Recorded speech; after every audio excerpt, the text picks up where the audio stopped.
Hi, hello, welcome back.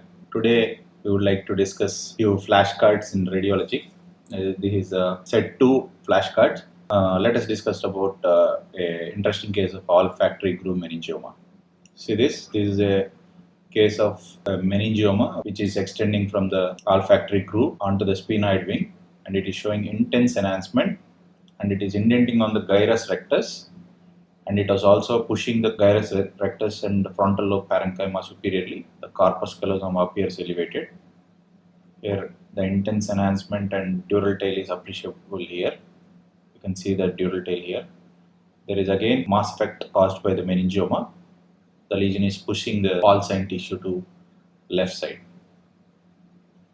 In T2 weighted sequence, you can see the radiating pattern or spoke pattern of vessels, and you can also appreciate the vasogenic edema extending into the white matter. So here the differential diagnosis for this is commonly esthesioneuroblastoma, where it extends through the cribriform plate and extends into the nasal cavity. So what are the hallmarks of this? This is a large tumor which progressively grows. It displaces the adjoining brain parenchyma, and it presents with relatively subtle symptoms. You can also see anastosis or hyperostosis in the adjacent sphenoid wing if you take a CT scan. Okay, regarding the second flashcard, we'll discuss about reverse Hill-Sachs lesion.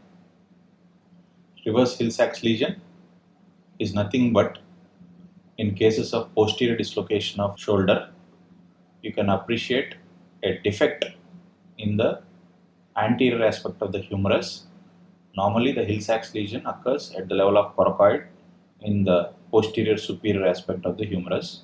However, in reverse Hill-Sachs lesion, you can see a defect in the anterior aspect of the humeral head. When the bone mineral loss is very severe, you get a classical engaging Hill-Sachs. You can also see incidental greater tuberosity fracture in our case, lesser tuberosity fracture in our case. So this is a classical case of engaging Hill-Sachs, which is also called reverse Hill-Sachs lesion or McLaughlin lesion, which is engaging the glenoid. So these are the anteromedial aspect. If you find a defect, always look for this. So again, one more interesting case is ruptured dermoid. Dermoids are relatively rare tumors in the CNS. However, they can occur, and they can present with clinical symptoms when they undergo stress and strain. The classical hallmark is presence of fat within the lesion. Here, this is a fatty attenuation lesion, and you can also see some heterogeneous areas here. In perisylvian region, along the MCA territory, you can see the fat. So here also you can appreciate the fat. So these are the classical features of a ruptured dermoid. Here you can appreciate the crural cistern is pressed and the lesion is extending into the interpeduncular cistern. So always look for signs of rupture whenever you see a case of dermoid. Next case is chest wall lymphangioma.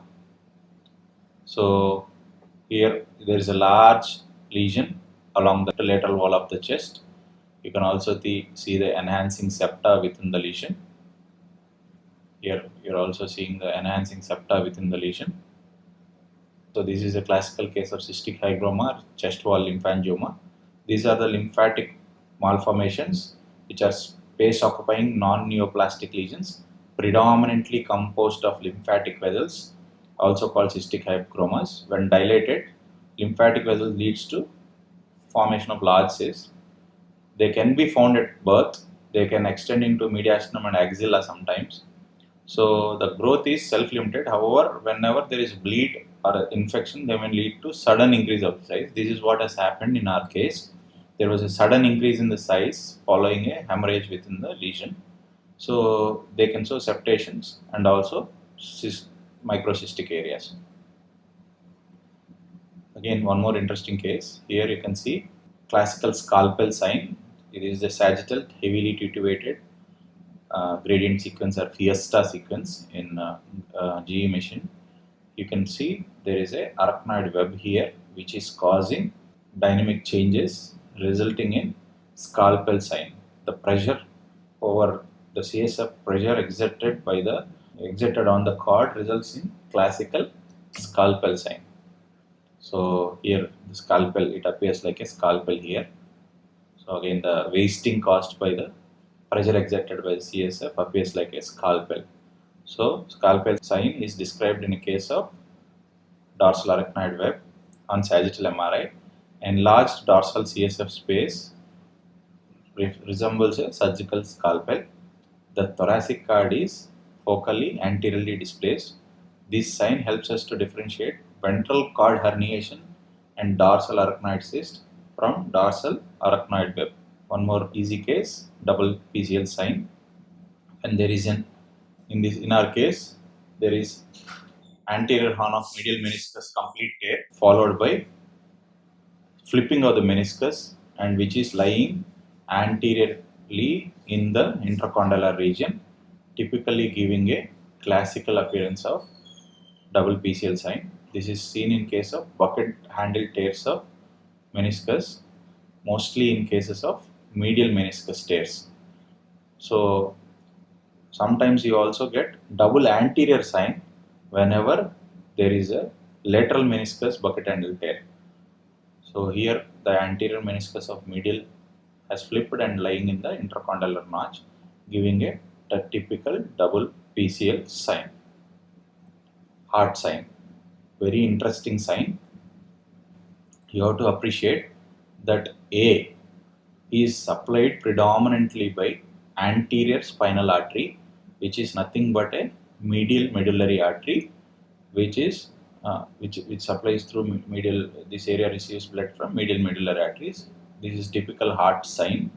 Whenever there is a ischemia to this region, it gives a classical heart sign.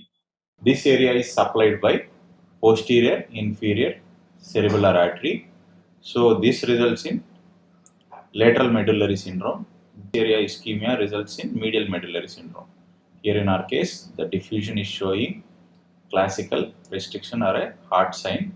You can also appreciate a chronic infarct in left cerebellum. So bilateral medial medullary stroke is very rare type of stroke. Patient present with progressive general weakness, dysarthria, rarely respiratory failure. They give heart-shaped appearance on diffusion restriction. Okay, next flashcard is snowstorm appearance. This is a transvaginal scan. Within the endometrium, you are seeing numerous cystic spaces which are nothing but hydropic chorionic villi. This is a classical snowstorm appearance. You can also appreciate some theca luteensis within the ovaries. So this is a hallmark of chorionic hydatiform mole or a gestational trophoblastic disease. So bunch of grapes appearance or snowstorm appearance in a case of hydatiform mole. So no fetal parts could be identified. So that means it is a complete hydatiform mole in our case. Next interesting case is non-ketotic hyperglycemia. Non-ketotic hyperglycemia gives a typical hyperintense area in the basal ganglia and surrounding structures. This can be visualized as hyperintense lesion in T1 weighted imaging or also in CT. Sometimes you can see patient present with chorea or in comatose state or in an altered delirious state. So in such cases, it is always important to look at T1 weighted imaging to diagnose this condition. The last important case is Lemaire's syndrome. This is a very interesting case. In Lemaire's syndrome, you can get a jugular vein thrombosis secondary to infection from the pharyngeal mucosal space or pharyngeal into the parapharyngeal space. The infection extends into the jugular space or carotid space, resulting in thrombosis of jugular vein. This results in septic thrombophlebitis and a small pulmonary nodules appear in the lung. So the causative organism in Lemaire's syndrome is generally Fusobacterium necrophorum. The imaging triad of pharyngeal fullness, neck vein thrombosis, and peripheral pulmonary nodules is classic in case of Lemaire's syndrome. Thank you very much. Hope this video was useful for you.